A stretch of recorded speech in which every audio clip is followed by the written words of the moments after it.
आता आपण बघणार इथं कोअर सेक्शन. याच्यामध्ये काय बघायचंय? Core section. कोअर सेक्शन कोणाला बोलतात माहितीये का? कोअर सेक्शन म्हणजे काय? सेंटर पासून काही अंतर आपण दूर जरी घेतलं ना लोड, तरी सुद्धा कॉलमच्या खाली टेन्शन यायला नको. लक्षात घ्या, जर कॉलम कॉन्क्रीटचा असेल तर कॉन्क्रीटच्या कॉलम मध्ये टेन्शन यायला नको. कारण कॉन्क्रीट टेन्शन घेत नाही, तुटून जातो. तुम्ही कॉन्क्रीटला ताणायला जा, कॉन्क्रीट ताणला जातो का रबर सारखा? स्टील तरी ताणला जाणार, पण कॉन्क्रीट ताणला जात नाही. बरोबर? तर याचा अर्थ असा आहे की जो ना कॉन्क्रीट तो टेन्शन मध्ये वीक असतो आणि कॉलमच्या खाली टेन्साईल स्ट्रेस यायला नको, म्हणजे निगेटिव्ह स्ट्रेस बनायला नको. बनायला नको तर काय तुमच्याकडे? मी तुम्हाला 3 केस दाखवतो बघा. समजा तुम्ही मला सांगा, आता कोअर सेक्शन शिकायचे, मी तुम्हाला उदाहरण देऊन एक एक गोष्ट शिकवतो. पहिली गोष्ट, मला दिलाय समजा सिग्मा नॉट 5. किती दिलाय? 5 न्यूटन पर. इकडे शिकवते बघा. मला सिग्मा नॉट दिलाय 5 न्यूटन पर mm चा स्क्वेअर आणि मला बेंडिंग स्ट्रेस दिलाय सिग्मा बी 3 न्यूटन पर mm चा स्क्वेअर. तर तुम्ही मला सांगा मोठा कोण आहे? 5 आहे. तर तुम्हाला जर बोललो मी त्याला सिग्मा मॅक्स काढायला, आता तुम्ही काय म्हणणार? सिग्मा मॅक्स बरोबर direct stress plus bending stress is equal to 5 plus 3 is equal to 8 newton per mm चा स्क्वेअर. म्हणजे कॉलमच्या बेसला मॅक्सिमम स्ट्रेस किती तयार होते? 8. किती तयार होते? 8. पण जर मी बोललो सिग्मा मिनिमम स्ट्रेस किती तयार होते कमीत कमी? तुम्ही म्हणाल sigma not minus sigma B 5 minus 3 is equal to 2 newton per mm square. बरोबर की? याचा अर्थ असा आहे की जेव्हा कमेंट करा, जेव्हा डायरेक्ट स्ट्रेस बेंडिंग स्ट्रेस पेक्षा मोठा असतो, डायरेक्ट स्ट्रेस जेव्हा बेंडिंग स्ट्रेस पेक्षा मोठा असतो, तेव्हा कॉलमच्या बेसला मॅक्सिमम स्ट्रेस भी पॉझिटिव्ह येते, मिनिमम स्ट्रेस भी पॉझिटिव्ह. कळलं? तो याचा अर्थ जे स्ट्रेस तयार येतात ना, सिग्मा मॅक्स और सिग्मा मीन दोघांचे दोघं काय बनतात बरं का? दोघांचे दोघं पॉझिटिव्ह बनतात. दोघांचे दोघं पॉझिटिव्ह. आणि पॉझिटिव्हचा अर्थ होतो कॉम्प्रेसिव्ह नेचर. पॉझिटिव्ह म्हणजे काय? कळलं की नाही? कोणाला समजलं नाही? मी काय बोललो? सिग्मा नॉट जेव्हा मोठा असतो सिग्मा बी पेक्षा, डायरेक्ट स्ट्रेस जेव्हा बेंडिंग स्ट्रेस पेक्षा मोठा असतो, कॉलमच्या बॉटमला फक्त कॉम्प्रेसिव्ह स्ट्रेस तयार होतात. निगेटिव्ह स्ट्रेस म्हणजे टेन्साईल स्ट्रेस बनत नाही. ठीक आहे? मग याची जेव्हा तुम्ही डायग्राम बघणार ना, तो डायरेक्ट स्ट्रेस जेव्हा बेंडिंग स्ट्रेस पेक्षा मोठा असतो, तर कॉलमच्या बेसला फक्त कॉम्प्रेसिव्ह स्ट्रेस तयार होतात. कोणत्या? कॉम्प्रेसिव्ह स्ट्रेस फक्त तयार होतात. दुसरं उदाहरण घेऊ, उलट उदाहरण घेऊन टाका. काय करा? हे समजलं ना?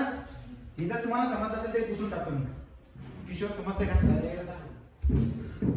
सिग्मा नॉट कितीला आहे? 5. सिग्मा बी कितीला आहे? 3. तो डायरेक्ट स्ट्रेस दिलाय 5. डायरेक्ट स्ट्रेस 5 आहे, बेंडिंग स्ट्रेस 3 आहे. कोण मोठा आहे? 5 मोठा आहे की नाही? म्हणजे आता आपलं डायरेक्ट स्ट्रेस मोठा आहे बेंडिंग स्ट्रेस पेक्षा. हे वाक्य कळतंय का? बरोबर. आता मी काय करणार? सिग्मा मॅक्स काढायला जातो. मॅक्सिमम स्ट्रेस किती तयार होते? तो direct stress plus bending stress 5 plus 3 बरोबर 8. Sigma mean sigma not minus sigma B. तो सिग्मा नॉट आहे 5, सिग्मा बी आहे 3. 2 किती होते? 2. मग तुम्ही मला सांगा, तुम्ही मॅक्सिमम स्ट्रेस शोधली किती आली? 8. मिनिमम स्ट्रेस शोधली किती आली? 2. दोघांचे दोघं पॉझिटिव्ह आले की?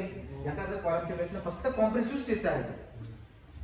पॉझिटिव्ह स्ट्रेस म्हणजे काय? फक्त कॉम्प्रेसिव्ह. सिग्मा मॅक्स पण सिग्मा मीन पण दोघं पॉझिटिव्ह आहे, म्हणून फक्त कॉम्प्रेसिव्ह स्ट्रेस तयार होते, फक्त असं बोललो. नाही समजलं तरी पण दुसरं उदाहरण घ्या ना. दुसरं उदाहरण कसं करणार? कसं आहे? तुम्ही लिहिलं का? सिग्मा नॉट आला 3. लिहू नका वाटल्यास तुम्ही समजून घ्या त्या गोष्टीला किंवा कमेंट करा. सिग्मा नॉट आहे 3, सिग्मा बी आहे 5 न्यूटन पर mm चा स्क्वेअर. 5 न्यूटन पर mm चा स्क्वेअर. आता कमेंट करायला चला सांगा सिग्मा मॅक्स किती? Sigma not plus sigma B बराबर 3 plus 5 is equal to 8 newton per mm चा स्क्वेअर. डन.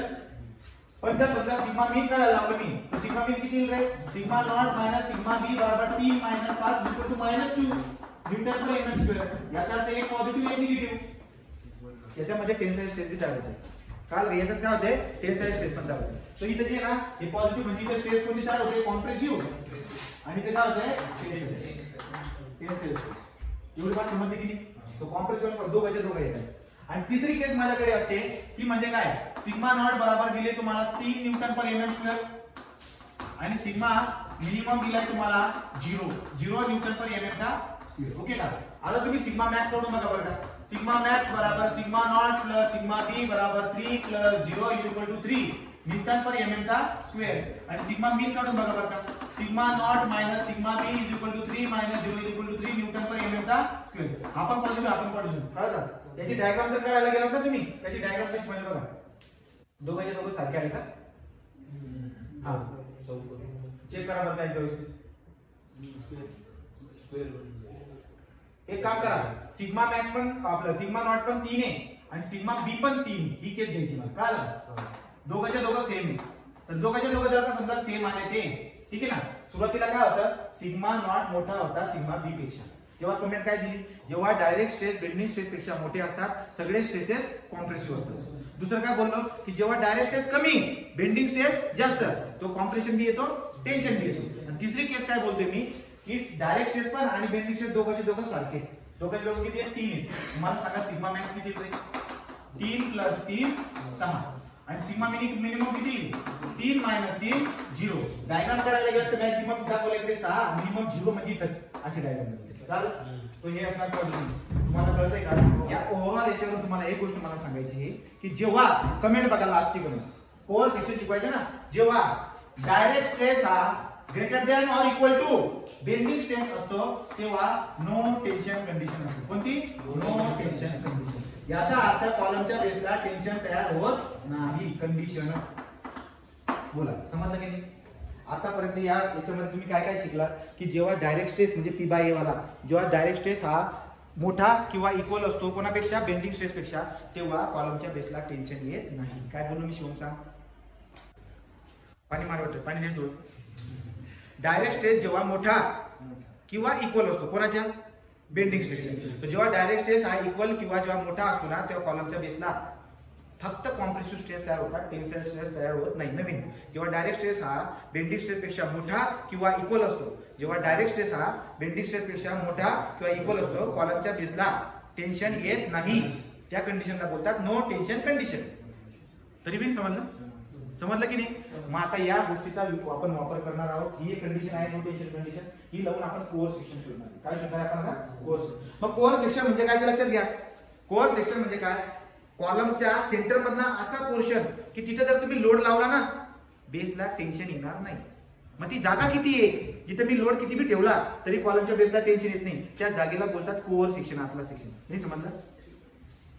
तुम्ही सेंटर मध्ये लोड लावला असता, तर फक्त कॉम्प्रेसिव्ह स्ट्रेसेस आले असते, पी बाय ए डायरेक्ट स्ट्रेस आले असते. काय आले असते, फक्त पी बाय ए म्हणजे डायरेक्ट स्ट्रेस नेहमी कॉम्प्रेसिव्ह असतात. पण जर तुम्ही कॉलमची साइड सोडली, ते सेंटरची बाजू सोडली आणि इकडे तिकडे लोड लावला तर डायरेक्ट स्ट्रेस बी येतो, बेंडिंग स्ट्रेस बी येतो. बेंडिंग स्ट्रेस किती नेचरचे असतात, 2, टेन्शन बी आणि कॉम्प्रेशन. याचा अर्थ बेंडिंग स्ट्रेस जेव्हा येते ना तेव्हा टेन्शन आणि कॉम्प्रेशन येतो. तर तुम्ही लोड जर का इकडे तिकडे लावून दिला ना तर बेंडिंग स्ट्रेस येईल आणि बेंडिंग स्ट्रेस आले तर टेन्शन आणि कॉम्प्रेशन येईल. पण तुम्हाला काय करणं आहे, सेंटर पासून किती अंतर मी लांब ठेवू की जर मी हा लोड लावला इसेंट्रिक लोड तर कॉलमच्या बेसला टेन्शन येणार नाही. जेवढं अंतर तुम्ही ते दूर लावणार त्याला बोलतात कोर सेक्शन. त्याला काय बोलतात, कोर. आता तुम्हाला समजून घेण्यासाठी मी आता कन्सेप्ट सांगतो. इथपर्यंतची बात तुम्हाला कमेंट मध्ये कळाली का, एवढे ही नो टेन्शन कंडिशन. चुकून उकून आला तर व्यवस्थित लक्षामध्ये राहू.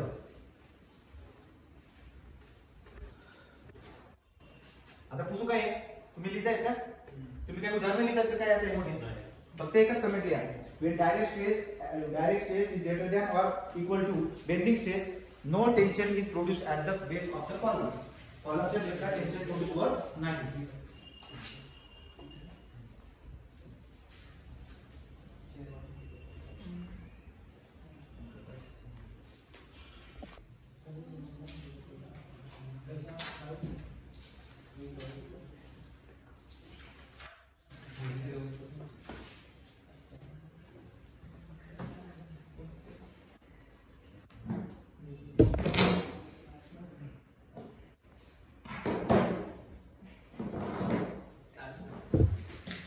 हॉलो सर्क्युलर कॉलमवर जर का उदाहरण दिलं तर जमेल ना, hollow सर्क्युलरचं P bye A.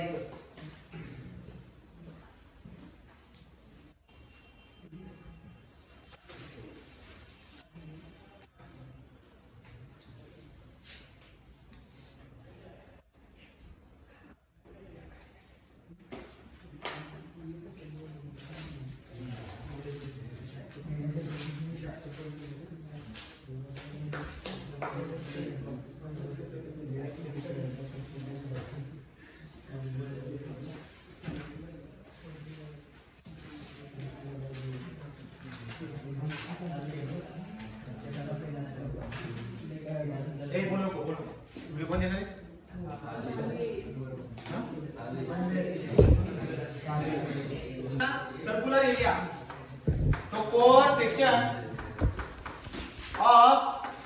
Section of circular section तो सर्कुलर सेक्शनचा कोअर सेक्शन जर तुम्हाला फाइंड आउट करायचा असेल तो उत्तराचा बाण मारा.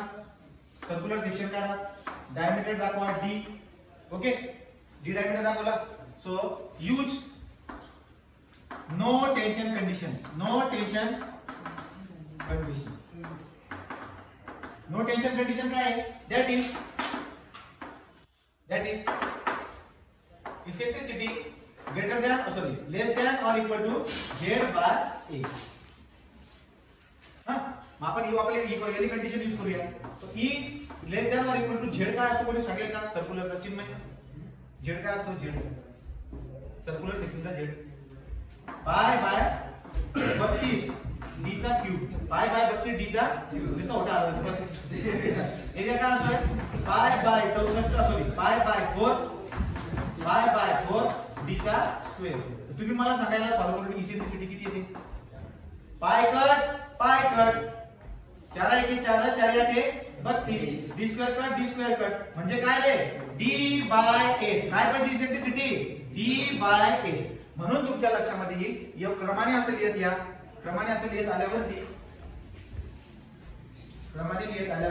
तो सर्क्युलर सेक्शनचा कोअर सेक्शन शोधतात तुम्ही. तो ई जर का समजा त्याला म्हणतात लिमिट ऑफ इसेंट्रिसिटी. का त्याला लिमिट ऑफ इसेंट्रिसिटी? मग बघा ना तुम्ही लक्ष द्या, पहिले नंतर लिहित बसा. हे बघा हा सर्कल आहे, ही त्याची एक्स ऍक्सिस, ही त्याची उभी वाय ऍक्सिस. सेंटर पासून इकडे किती जाणार आहे तुम्हाला इसेंट्रिसिटी? D/8. कळतंय का? इकडे इसेंट्रिसिटी किती? D/8. वरती पण किती रे? E D/8. इकडे पण किती? D/8. असं लिहा E D/8. इकडे पण किती? E D/8. तर हा जो पोर्शन आहे ना सेंटर मधला, इथे जर तुम्ही चुकून मध्ये किती बी लोड लावून दिला ना हवाला, तर हा तुमचा कोणता आहे? Core section. काय हा? कोअर. इथे लोड लावला का कॉलमच्या बेसला टेन्शन तयार होत नाही. मग तुम्हाला लिमिट ऑफ इसेंट्रिसिटी तो देर कोणतं काय म्हणायचं इथे खाली? Limit of eccentricity. उद्या उद्या का प्रश्न आला की limit of eccentricity of the circular section किती? D/8. डायमीटर दिल तो एका वरचं उत्तर देईल त्याचं. काय 400/8 करा, उत्तर येईल 50 असं. ठीक आहे. तर limit of eccentricity is equal to what? Limit of eccentricity is equal to D/8. पुढे चला. पण आता हा कोअर सेक्शन आला. या कोअर सेक्शनचा डायमीटर किती असेल कोण सांगेल? What is the diameter of core section? पुढच्या वाक्यामध्ये काय म्हणते? Therefore diameter of core section is what? Diameter of core section काय रे? बघा इथे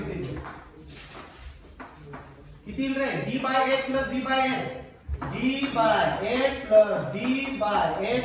बेस सारखा वरच्यांची बेरीज D plus D 2D divide by base सारखा आहे D/4. किती असणार? D/4. तो कोअर सेक्शनचा डायमीटर किती असतो? D/4. हे पण माहिती आहे. आता काही मुलं या सर्क्युलर सेक्शनचं कसं सोडवत येतील माहिती आहे का? पहिल्यापासून कसं पहिली कंडिशन काय बरं का? पहिली कंडिशन कशी? Sigma not should be greater than or equal to sigma B. P by असं केलं तर एकदम बढिया आहे. P/A greater than or equal to M/Z. P/A greater than or equal to P into E divided by Z. P cut. So therefore E less than or equal to Z/A. असं सुरू जर करत गेलं ना तर बेस्ट राहील. समजलं का? असं जर का सॉल्व करत गेले ना तर बेस्ट. समजलं का? तर हे पण करत राहा. जर तुम्हाला विचारतो 9 मार्काला जर विचारतो थोडं जास्त लिहा ना, तर या पद्धतीने यायचं. हे झालंय core section of circular section. कोणाला आठवते? सर्क्युलर सेक्शनचा जो सर्क्युलर कोअर सेक्शन जो आहे त्याची इसेंट्रिसिटी किती असते? D/8. आणि डायमीटर किती असतो? D/4. जमत त्याला डेरिव्हेशन करायला लावतो. तो प्रश्न कसा देतो मी तुम्हाला सांगतो. समजलं का शिवाऊ? किती येतो? D/8 काय असते? कोअर सेक्शनची लिमिट ऑफ इसेंट्रिसिटी काय असेल? लिमिट ऑफ इसेंट्रिसिटी D/8 आणि डायमीटर किती असतो कोअर सेक्शनचा? D/4. किती असतो? उद्या जर तुला मी प्रश्न विचारला की the circular section of a diameter 400 mm, what is the diameter of core section? प्रश्न कळतोय का? लक्ष द्या. The circular section having diameter 400 mm, what is the diameter of core section? 400 divided by 400 mm. किती? 100 mm. आणि what is the limit of eccentricity? 400 divided by 8 50 mm. किती? 50. डायमीटरचा निम्मा पडतो. डायमीटरचा काय होतं? जमन की नाही? हे झालं तुमचं आता सर्क्युलर सेक्शन मध्ये. आता तुम्ही घ्या रेक्टँग्युलर सेक्शन.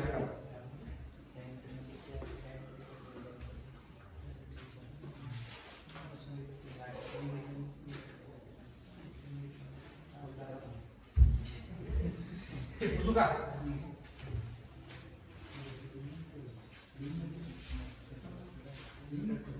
कोणतं ते पण पुसू का? हा चल. Rectangular section ray. Core section of rectangular section.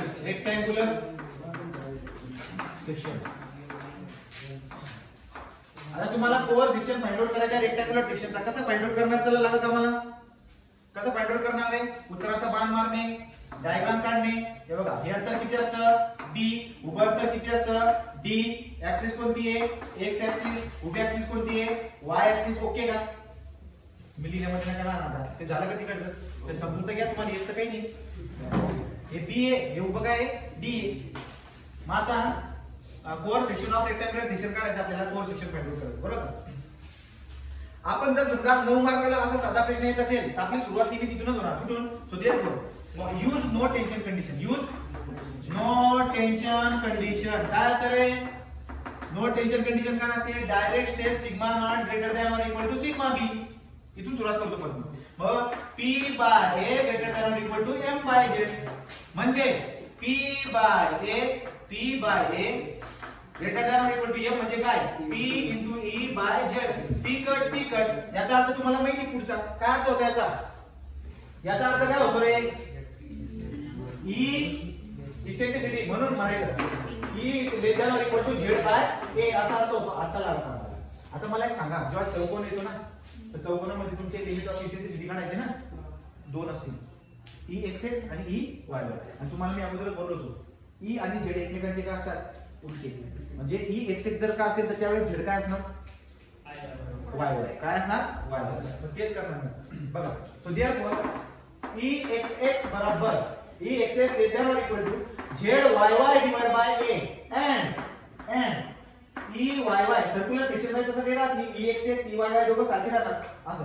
तर मग EYY कसं करणार मी आता? EYY ZXX divide by a. काय? दोन भाग पाडून टाकले. चला काढा बरं का आता. तर तुम्हाला Exx जर काढायचा असेल तर कोण सांगेल मला?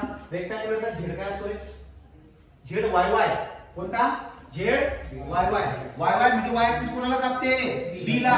तर b ला कापलं म्हणजे काय? db² bye 6. आणि एरिया किती असतो त्याचा? एरिया किती असतो? b into d. मग सांगा मला Exx किती? b कट एक b उरणार. d कट याचा अर्थ काय झाला रे? b by 6. किती आला? b by 6. Limit of eccentricity b by 6. पलीकडे या Ey y बरोबर ZXX. आता ZXX म्हणजे Z ऍक्सिस कोणाला कापते? आपली x ऍक्सिस d ला. तर d ला कापत असेल तर कसं लिहिणार? b² bye 6. आणि एरिया काय असतो? b into d. म्हणजे EYY काय होऊन जाईल? b cut d by 6. काय ना? d by less than or equal to d by 6. इकडे काय म्हणणार? Less than or equal to d by 6. समजलं का? Limit of eccentricity. आता पुढे जाऊन तुम्ही काय करणार? चौकोन काढणार पुन्हा तो. हा आहे तो चौकोन. ही आहे ती ऍक्सिस, ही x ऍक्सिस, उभी y ऍक्सिस. x ऍक्सिस वरती Exx असतो. म्हणजे काय वर्ग बघा, या सेंटर पासून Exx म्हणजे ही वर्ग किती अंतर आहे? b by 6. कळलं का? हे Exx आहे. आणि Eyy म्हणजे काय? उभी ऍक्सिस ना yy. तो yy ऍक्सिस वरती तुम्ही किती जाणार? तो आहे d बाय 6. इकडे b बाय 6, इकडे d बाय 6. ठीक आहे का? कळतंय की नाही? हा तो कोर सेक्शन. आणि याला जोडायचं कसं? चलगती असं. हा असतो core section of rectangular section. मग तुम्ही मला सांगा, हा कोर सेक्शन काही ना मधला याची विड्थ जर तुम्हाला काढायला लावली तर किती इकडून? हा किती आहे? b बाय 6 b बाय 6 आणि b बाय 6 किती? b by 3. किती असणार? b by 3. आणि इकडून जर तुम्ही काढली उंची तर किती येणार आहे? d by 3. म्हणजे बरोबर विड्थच्या बाय 3 वर लागते, डेप्थच्या बाय 3 वर लागते. याला बोलतात मिडल थर्ड फॉर्म्युला. काय म्हणतात याला? Middle third. याचा अर्थ सेक्शनच्या बरोबर मधल्या थर्ड पोर्शन मध्ये जर का लोड लागत असेल ना, टेन्शन येत नाही. No tension condition. कोणाचा आहे? Core section for rectangular section. हा वाला शेवटपर्यंत तुम्हाला कळून दाखवायचा आहे. तो लिमिट ऑफ याला बोलायचं. ही काय झाली? Limit of eccentricity. Limit of eccentricity. लिहा. Limit of eccentricity Exx EYY. Diagram मध्ये जरा नीट दाखवा आणि खाली काढून टाका. Core section for rectangular section done. Explain core section. तो कोर सेक्शन एक्सप्लेन करा म्हणजे तुम्हाला 3 मार्कासाठी त्याची डेफिनेशन लिहायची. काय लिहिणार? It is the central portion of the section in which when load is applied no tension is developed at the base of the column. असं definition लिहून टाका. चला. तो core section it is the central portion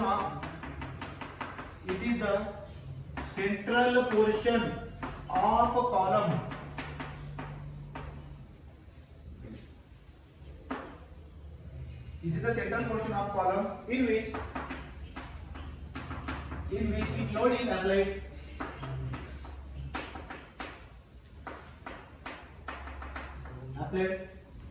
no tensile stresses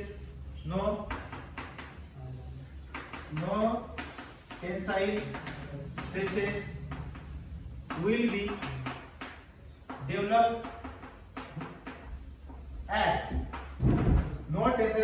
be developed at base of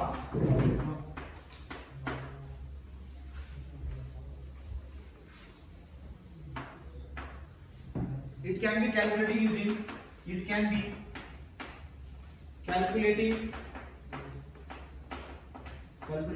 using no tension condition of column.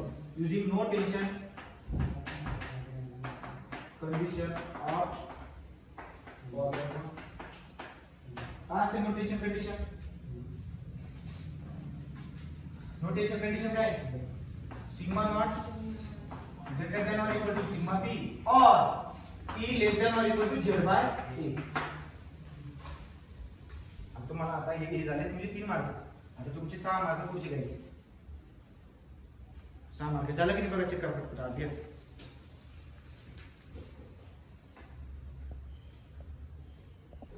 चला आता no tension condition use करायची आहे.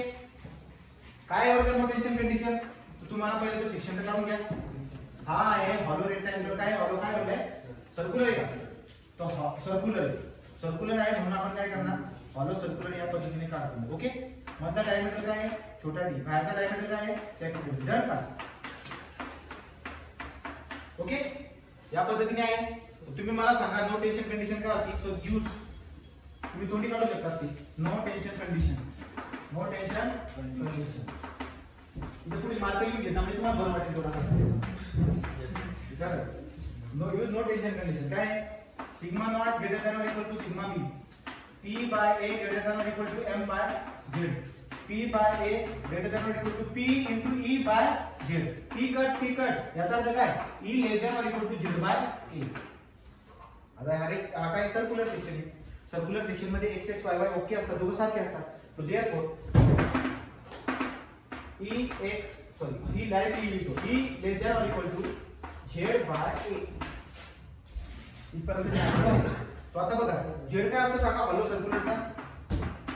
सर्क्युलरचा Z घेऊन दिलाय तुम्हाला. काय तो झेड ना पाय बाय 32 डी चा क्यूब मायनस छोटा डी चा क्यूब. असं लिहिलं नाही का? असं येईल का? नाही येणार. असं येणार नाही. चला सांगा बरं काय होता तो? आपण एक काम करू आता. झेड काढायचं ना मला हॉलो सर्क्युलरचा आपण काढून घेऊ. झेड कसा काढतात त्याचा? I by Y. Circular section जो भी हवे त्याचा आय काय असतो? Pi by 64 capital D raise to 4 minus छोटा डी रेज टू 4. हा झाला काय? हा झाला तुमचा आय. ठीक आहे. हा झाला आय. आणि वाय काय असतो? वाय असतो कॅपिटल डी बाय 2. याचं कॅल्क्युलेशन जर तुम्ही केलं तर किती येते बघा? झेड किती? झेड येईल हा कटला इथला उदेल 32. किती उदेल? म्हणजे pi by 32 capital D raise to 4 minus छोटा D raise to 4 divide by divide by काय रे? Capital D divide by capital D. This is your check. अच्छा समजलं का? Pi by 32 D raise to 4 minus D raise to 4 divide by. नाही समजलं का? आणि हे काय असतो समजलं नाही? झेड कसा आता एरिया कसा काढणार? एरिया काय असतो? Pi by 4 capital D square minus छोटा डी स्क्वेअर. तो झेड आला ए आला दोघं उलट टाका आणि मला सांगा इसेंसिटी किती आहे. झेड आला ए आला. आता आपण याच्या पुढचं काय करणार? इथे लिहितो मी, लक्ष द्या वाटलं तुम्ही हा. E should be less than or equal to Z by A. Z किती आणणार तुम्ही? झेड किती आणणार? पाय बाय बस 30. पुढे किती आहे? d रेज टू 4 मायनस छोटा d raise to 4 divide by d divide by area किती आहे? Pi by 4 into d square minus छोटा d चा स्क्वेअर. ओके, मला सांगा एवढं दे ना. हां, आता सांगा बरं काय काय कटवी? पाय कटला, पाय कटला, करायचे 4 करायचे 25. याचं कॅल्क्युलेशन करून दाखवा. e less than or equal to z by a is equal to d raise to 4 minus d raise to 4 ला असं लिहिता येतं माहिती का? तुम्ही ते लहान बालवाडी जेव्हा होते तुम्ही काय शिकले? तुम्ही काय शिकले? a square minus b square is equal to a minus b. दुसऱ्या ब्रॅकेट मध्ये a प्लस b. त्याला मी असं लिहू शकतो बघा वरच्याला b स्क्वेअर मायनस छोटा d स्क्वेअर, दुसऱ्या याच्यामध्ये b स्क्वेअर प्लस छोटा d स्क्वेअर असं करता येईल मला. समजलं का? डिवाइड बाय काय? डिवाइड बाय काय आहे खाली? 80 ना, डिवाइड बाय 80. आणि परत हा खाली कोण उरलाय? b स्क्वेअर मायनस छोटा d चा स्क्वेअर. मग कोण कोण कटते? हा कटून दे. उरते काय? Eccentricity less than or equal to z by a is equal to b square plus छोटा d चा स्क्वेअर डिवाइड बाय 80.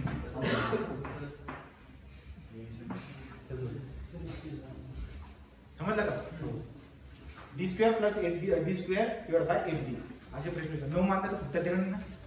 आता तुम्ही इमानदार होते जरा ती बोलतात ना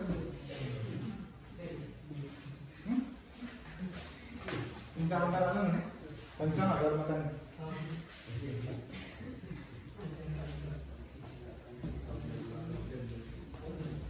तुम्ही मला सांगा जर eccentricity d square plus d square divide by 80 असेल तर डायमीटर किती असेल? d square plus d square divide by 4d. d square plus d square divide by 4d. आपण त्याची आकृती काढायची आता आपल्याला.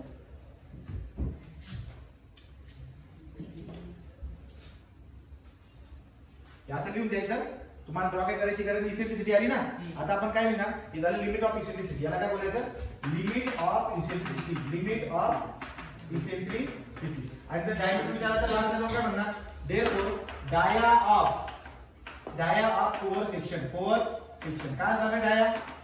डाया असणार त्याचा d square plus d square divide by 4d.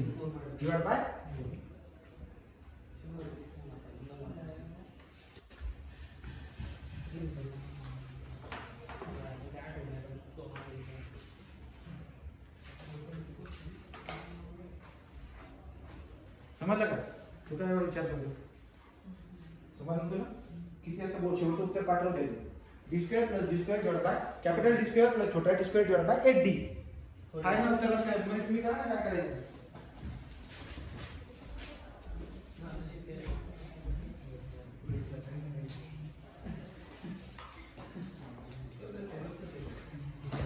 तुम्हाला काय म्हणले बरं का त्यांनी? Determine the core section for hollow rectangular column. तो हॉलो रेक्टँग्युलर कॉलम म्हटले एक्सटर्नल साइज आहे b इंटू t आणि इंटरनल साइज किती आहे? छोटा b इंटू छोटा d. तर हे व्हॅल्यू क्वेश्चन आहे बरोबर का? आणि अशी डायग्राम जी आहे त्याचा कोर सेक्शन शोधायचा आहे की मधला कोणता कोर सेक्शन जिथे तुम्ही लोड ठेवला तर बॉटमला टेन्शन येणार नाही. तो यूज नो टेन्शन कंडिशन काय? आणि काय greater than or equal to sigma b. p by a greater than or equal to m by z. p by a greater than or equal to p into e divided by z. That is e p cut e less than or equal to किती रे? z by e. बरोबर. तर आपण आता काय करणार? इकडे या. आता रेक्टँग्युलर सेक्शन मध्ये zxx आणि zyy लक्षात घेण्यासारखा असतो. तुम्ही काय करणार आता? इकडच्या बाजूला तुम्ही हा exx is equal to काय सांगणार? less than or equal to zyy divided by a and eyy less than or equal to zxx divided by a. त्याला मतलब काय आहे? exx बरोबर तुमच्याकडे जर का समजा फॉर्म्युला असतील zyy चे फॉर्म्युले सांगा बरं काय? नाही तुम्हाला ते zyy सेपरेट करावं लागेल बाबा. चला zyy बरोबर काय असतो? iyy divided by I by y मग करा बरं का? zyy बराबर iyy काय येते त्याचा? bd क्यूब का बात नाही उलट झालं. db cube by 12 db cube by 12 minus छोटा db क्यूब बाय 12 हा झाला त्याचा IYY आणि डिवाइड बाय तुम्हाला त्या ठिकाणी सांगितलं आहे जेव्हा तुम्ही IYY घेता त्याचा y काय असतो रे b बाय बघा ना b ज्याचा क्यूब आहे त्याचा येतो b बाय 2 मग मला सांगा हा किती येतो हा किती येतो बघा चेक करा हे बघा 12 आहेत ना 12 कॉमन राहणार म्हणजे असं लिहू शकतो त्याला कसं रे db क्यूब मायनस छोटा db क्यूब डिवाइड बाय हे झाले 12 डिवाइड बाय b बाय 2 असं करू शकतो ना मग हा झाला a एक ने जे सगळं 12 म्हणजे काय होईल ना ते zyy बरोबर db क्यूब मायनस छोटा db क्यूब डिवाइड बाय इथं उरलाय 6 आणि तो काय काय उरलाय बरं का b उरलाय का b आणि फक्त b उरलाय म्हणजे 6 म्हणजे बघा हा झाला zyy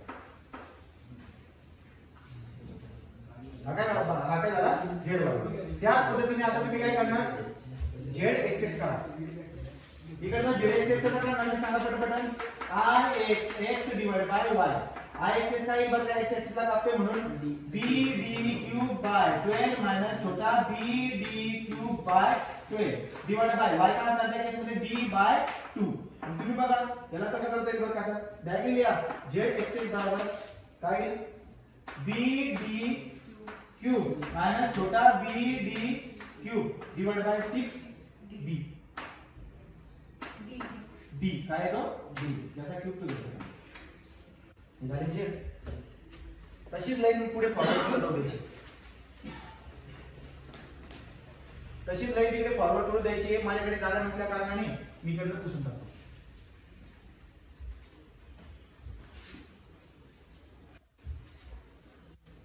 चला बघा ते दोन कप्पी इथे आपण बनवूया इकडच्या बाजूला तुम्हाला झेडवाय कसं काढलाय कसं त्याचे काय लागते बरं का झेडवायच्या खाली ए पण लागते ना मग सांगा बरं काय ए किती येईल एरिया काय असणार त्याचा एरिया काय असणार सिंपल आहे कॅपिटल बीडी मायनस छोटा बीडी आम्हाला एरिया सो देयरफॉर ई काय तो E X X less than or equal to Z Y Y divide by A so therefore माझ्याकडे आता दोघं आलेले झेड वाय वाय किती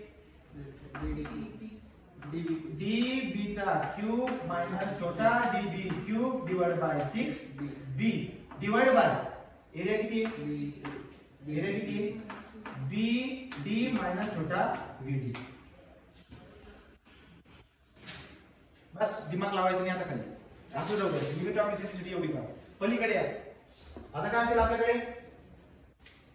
पलीकडे काय आता तो एरिया याचा बी तेवढाच राहणार किती bd मायनस छोटा bd तुम्हाला काढायचा आहे e y y कसा काढणार zxx divide by e e y y less than or equal to zxx किती bd चा क्यूब मायनस छोटा bd cube divide by 6b b हा कॅपिटल b है b हा d आता है d हा d डिवाइड बाय एरिया किती bd मायनस छोटा bd बरोबर हा झाला limit of electricity E Y बस झालं तुम्हाला जमलं तर तुम्ही डायग्राम मध्ये दाखवू शकता काय जमलं तर डायग्राम मध्ये दाखवू शकता नाही तर बस झालं समजलं की नाही समजते का आता लय टाइम झाला